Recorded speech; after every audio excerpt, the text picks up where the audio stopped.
Your Google ads are not profitable. And in this video, I'm going to be showing you our blueprint to get a minimum 5 times ROI in Google ads for contractors like you. So we've heard this time and time again. Contractors feel like they're burning money with Google ads. So let's fix that. Now, to make your Google ads profitable, you have to do two things. The first thing is you have to make your Google ads extremely relevant and good, like better than the rest. And second is you have to continuously optimize them to ensure that you are making profit. So we've had the pleasure of doing this with many clients before.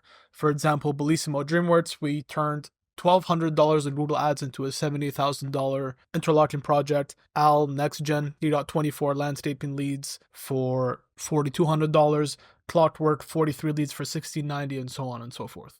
And most recently for Grandstone, we turned $3,100 in Google ads into $25,000 in revenue for a kitchen countertop installation company. So the first step in getting ROI from Google ads is to do research. You need to do research on yourself and see what you can offer, and also examine what your competitors in the area are also offering. So here is step one. I have examined competitor ads and landing pages. You need to ask yourself some questions. Are they using an offer? Do they have some discount if you book within a certain day? Another thing is, what do they have on their landing pages? Do they have some good social proof thing on their landing page that we can also have in our own landing page as well? The second step is to start brainstorming what services in particular we want to run Google ads for. You do not want to run Google ads for every single service that you offer. You only want to prioritize the ones that are going to give you the most profit per cost per lead. If a bathroom remodeling gives you on average $10,000 profit, but a kitchen gives you more, we should prioritize kitchen first, ensure we're getting those leads, and then if we have a good system, then focus on bathroom. The third step is to start brainstorming within our own company. What makes you different? Can you think of some offer? Do you have a rich history? Have you been around for 30 years? Information like this should be advertised on your landing page. Can you think of some promotion? Can you give tax off for the next month? Can you give some incentive, some discount, something that makes you different that will make a customer reach out to you instead of someone else? We've seen free quotes given from almost all contractors, so it helps to start thinking of other ideas to make you different. And then the last point is, what makes you unique? Is it the amount of attention and quality and care because you are a smaller business, so you, the owner, are always involved? Or are you a big business and you know that you have a repeatable system that you can implement for everyone? Whatever your unique twist is, you need to show it and let people know what it is. And then the last step is, what locations are you targeting? And the whole point of this is you only want to run ads in the area of people that you are interested in servicing. If you don't want to drive an hour for a project, just don't run ads to that area. So now that we've done all that research, the second step is to start doing the actual campaign and set it up properly. So here are some things that we ensure we do on the Google Ads campaign to ensure that we get an ROI for our clients. The first is we only use a search campaign or a performance max campaign. Other types of campaigns do not generate leads as reliably. The second step is you want to set the locations correctly. As mentioned in the step before, you only want to run the ads in the areas that you are willing to operate in. The third step is to set your keywords correctly. So you want to use broad match at the beginning if you have the time to monitor the keywords and ensure that you're not wasting your ad budget. However, we found that it's better for most people to just run the keywords on freeze match so that you are less likely to waste your ad budget on other irrelevant search terms. The whole goal is you want to run ads to people who are interested in your service. So if I have a keyword such as home renovation companies and the second one that is home renovation ideas, the first one has a much higher intent of someone working with you, whereas ideas, this person is still shopping around. They're not as serious as this one. So we want to make the most out of our money. We want to show the ad to this type of person. The fourth step is to write our ad headlines and descriptions differently from other people. So this is why we had to do research. In the ad headlines, we should highlight anything that makes you different to ensure that you stand out and you are able to get a return on your investment. So this is for Home Renovation Toronto. Easy Renovation is running ads, and they clearly say that they beat competitor quotes. So this catches my attention as a customer, and I am more likely to see what they are offering.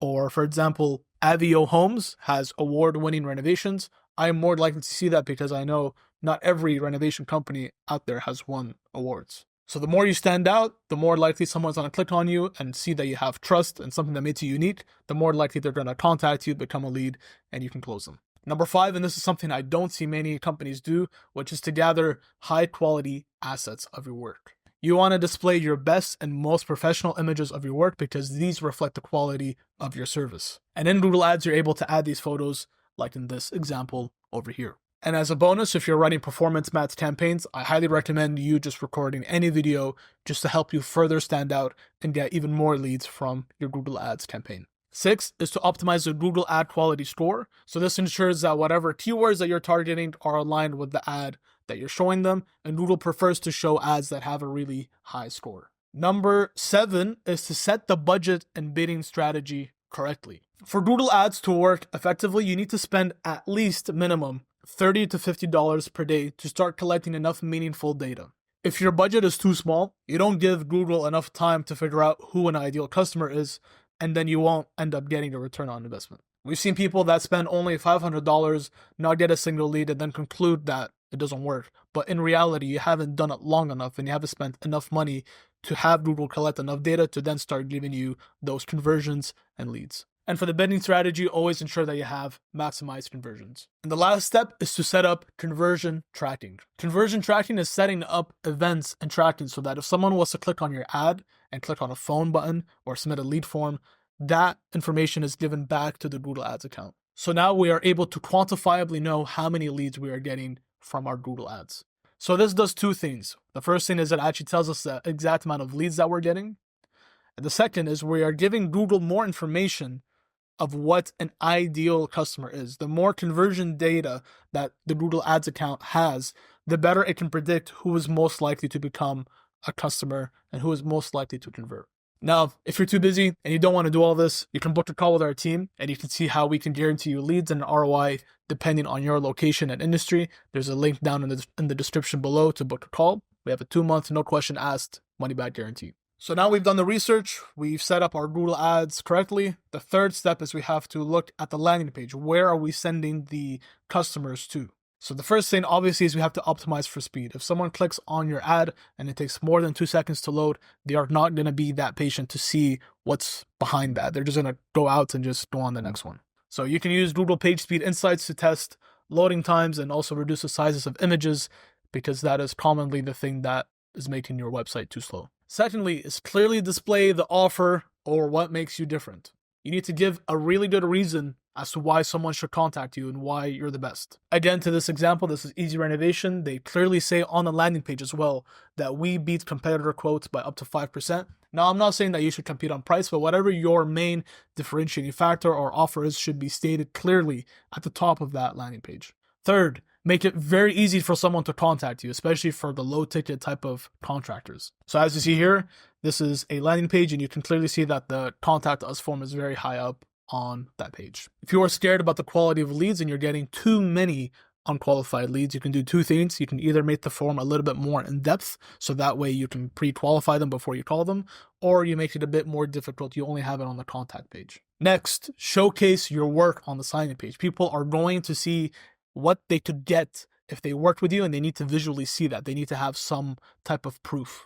So we've seen that before and afters do amazingly well, because then it's easier to conceptualize what their own before and after will look like. And you need to ensure that these are high quality images. Again, these reflect what your company stands for. At the bottom, you should have some FAQ question where you should address common client questions. These are questions that you get during consultations or on phone calls. So people commonly ask about price or timeline. So you should ask these and address these in your FAQ section at the bottom of your page for anyone who spends a long time on that landing page. Next is show social proof, especially for higher ticket contractors. People don't want to work with someone who's unreliable. They want to work with someone who is trusted in the community. And if you have any proof, any award that you've won, you need to showcase that on that landing page. If you have any testimonial videos, if you have any Google reviews, you need to show that you are trusted in your area. If you are able to get something like video reviews, you should do the work and get it, because again, this just separates you from the rest of your competition. So on this landing page, they're showing all the hows and Homestars awards that are separating them from their competition.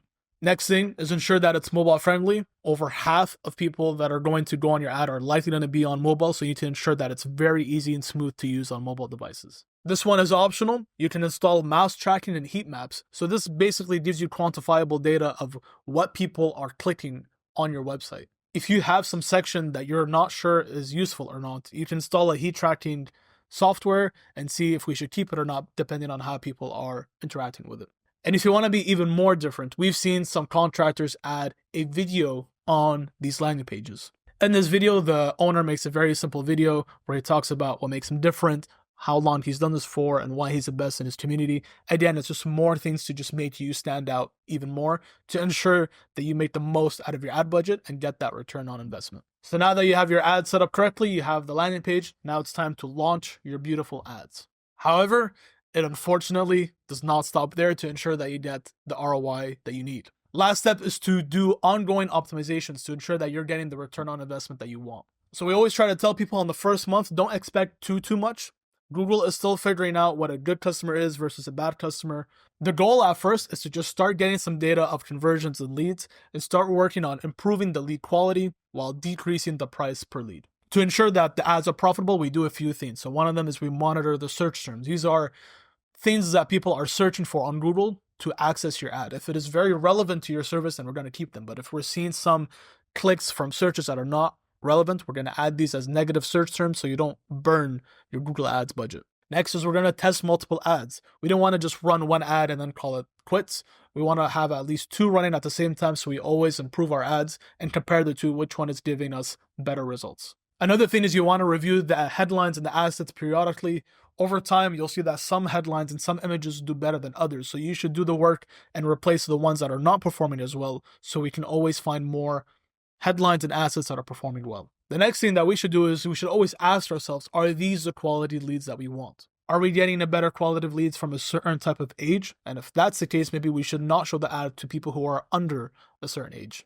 These are things that you can do in your Google Ads account to ensure that we improve the lead quality. The next thing is we only pick the keywords that make sense. As you gather more data, you'll see some keywords that are very expensive, like competitor keywords. And you'll see some other ones that are more cheaper that make more sense and will give us a lower cost per lead. Now, once we have optimized it over a good period of time, we are getting good lead quality at a good price that makes sense, then we can slowly increase the budget to ensure that we are getting more profitable jobs. So I hope this gives you a better idea of how to make your own Google Ads campaign more profitable. In the description, I'm going to have a Google Ads guide that will give you more information on how to run your Google Ads more profitably. If you have any questions, just leave them down in the comments below. I'll be more than happy to answer them, and I'll see you guys in the next one.